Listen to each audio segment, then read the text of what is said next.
This is the Doing Business School Abroad podcast. I'm Ken Globerman, and if you're interested in going to business school somewhere out of your country, this is definitely the podcast series for you.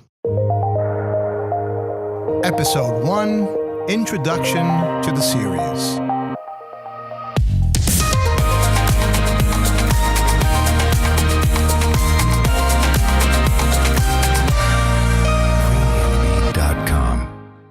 Welcome to episode 1, the introduction to the podcast series. I'm Ken Globerman. I'm the founder of No Brainer. And why are we doing this? In my time in Warsaw, Poland, I've discovered how many students are looking to go abroad to do their secondary studies. In fact, while I'm here, I've been shocked to see the growth in the number of students that after they finish their 3, 4, 5 years of university studies here, looking to go to schools, whether it be in Asia, Western Europe, or the United States. So we decided to make a podcast series just about this topic. So I founded No Brainer, just to give you a little bit of background, I founded No Brainer a few years ago. My background is actually as a former private equity professional. Let me give you a little bit more background on me, as I'll be hosting the series and we'll be spending some time together. So I'm originally born and raised in New York City. I have a background, I guess I came out of high school thinking I was a kind of quote unquote math and science guy. But when I went to Carnegie Mellon University in Pittsburgh, I quickly discovered that I was a bit more than that, in fact, and kind of sort of began to expand my horizons, and from an academic perspective, I found myself more gravitating towards classes about urban American history and marketing, for example. So I ended up leaving Carnegie Mellon with a degree in applied mathematics, operations research, which is a highly analytical degree but applied to business. But while in school, I was actually promoting nightclub parties, fashion shows, DJ battles, and all kinds of other stuff. So I kind of went all over the place and really explored my creativity. When I came back to New York, I thought, how can I apply my analytical skills with my new interest in creativity? And I decided to go to work into the advertising industry. And my first major job was actually working at a really awesome ad agency called Young and Rubicam, which later was acquired by WPP, which was my sort of introduction to what an IPO was. And of course, knew nothing about IPOs because I hardly took any finance courses at that point in my life. And spent several years working at Y&R when I realized that there was more to business than I was exposed to in the advertising industry. So this is when I decided to go back and get my graduate degree. And I remember at the time, actually it was only, I think I was 2 or 3 years into my time at Y&R, and I applied and first got waitlisted at NYU Stern School of Business right in New York.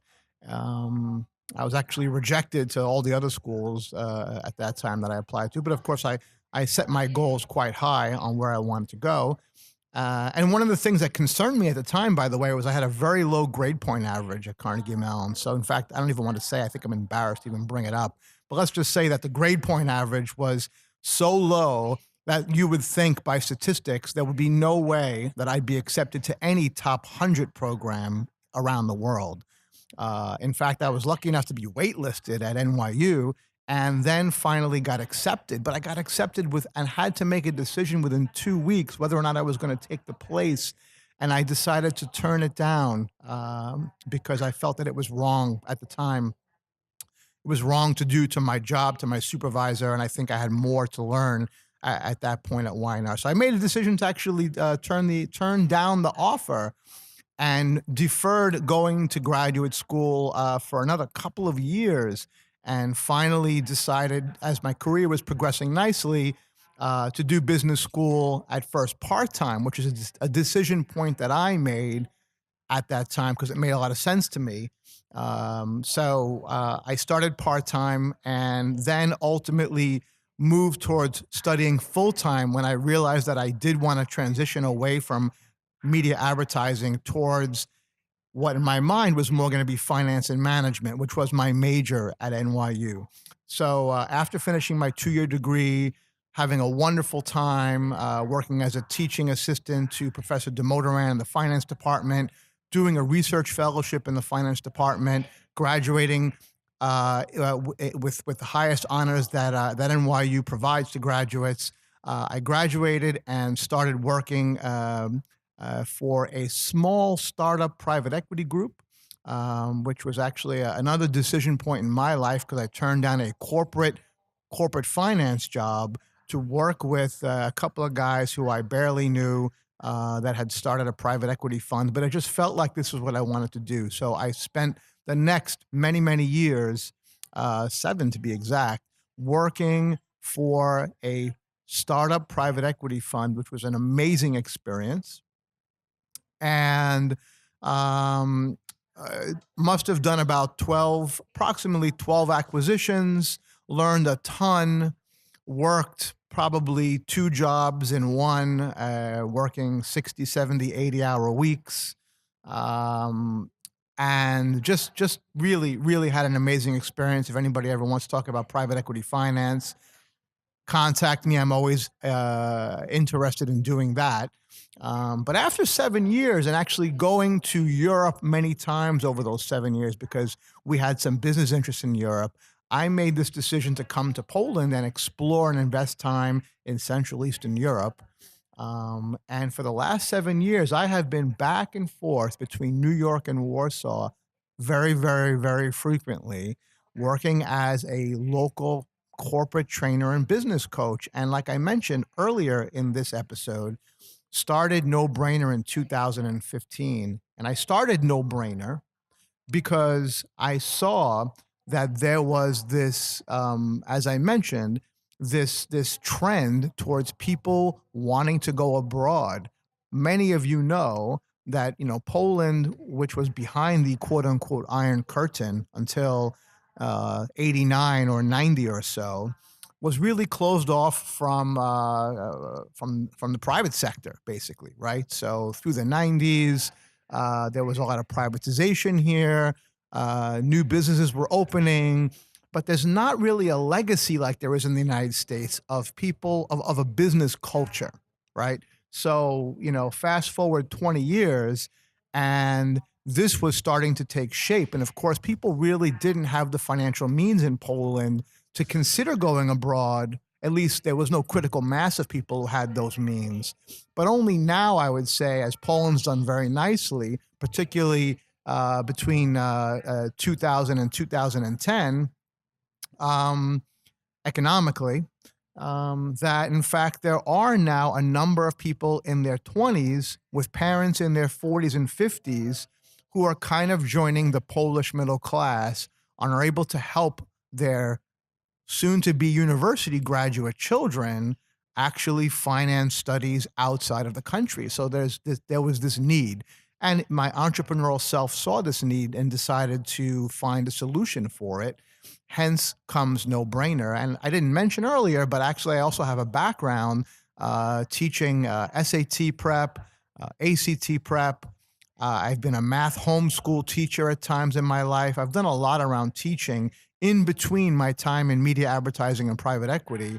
So I had this basic skill of teaching and training, particularly to problem solving and mathematics, which was going to work very nicely in this company, this vision that I imagined for No Brainer. So here I am, many years later, after starting in test prep back in, when did I start? 1993, I think it was, when I started doing SAT prep with Kaplan. So, we're talking 25 years later or so, and here I am doing test prep again just to get this off the ground.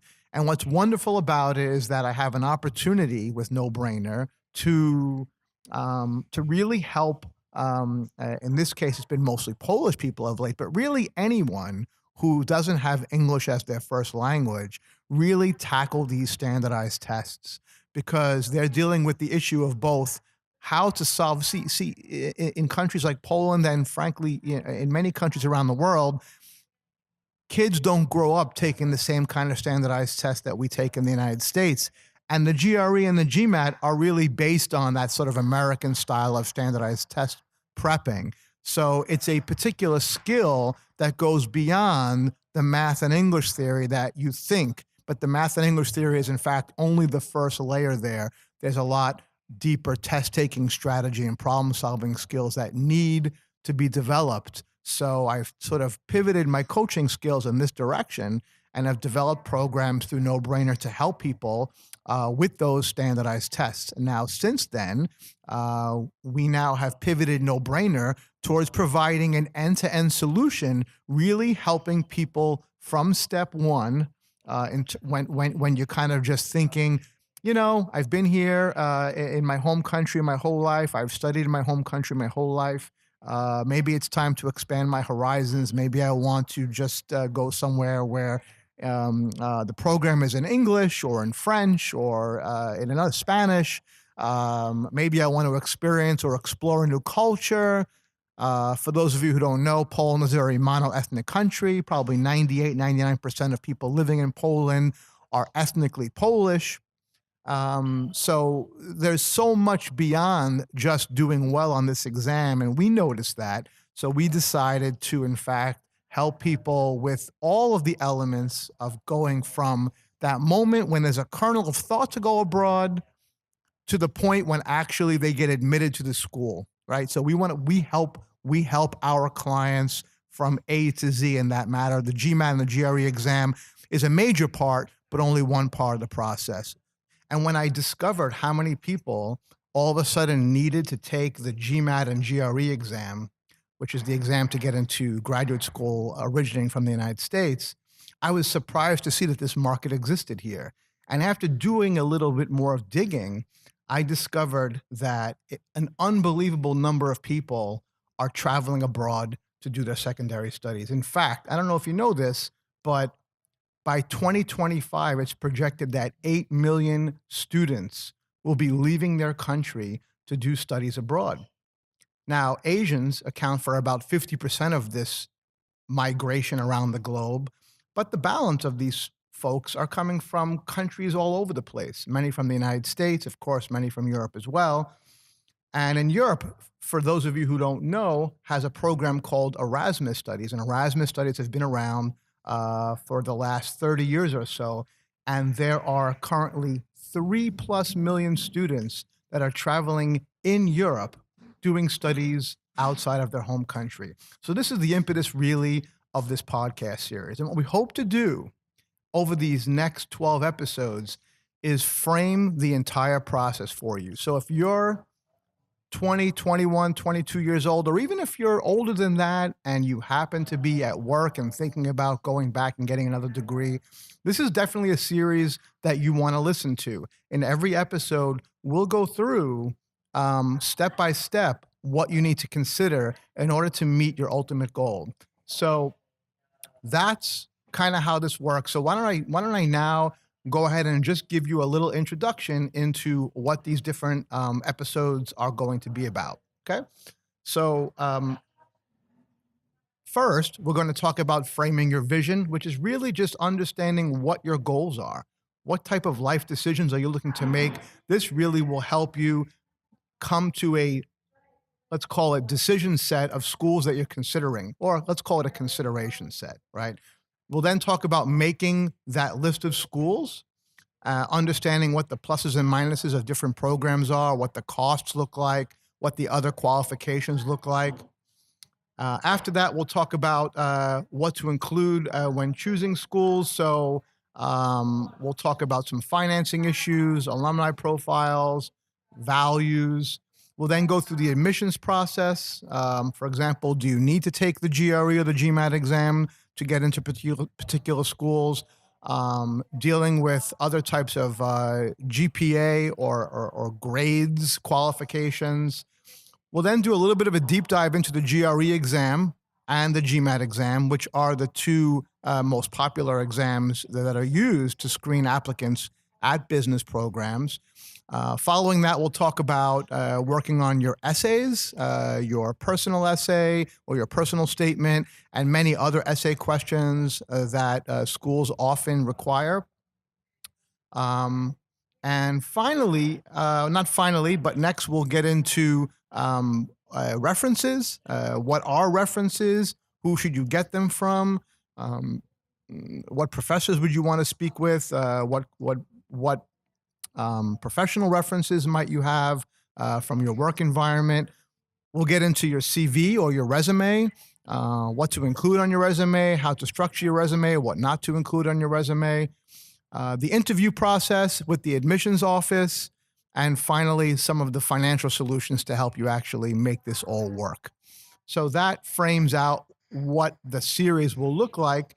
So please tune in and follow along with us.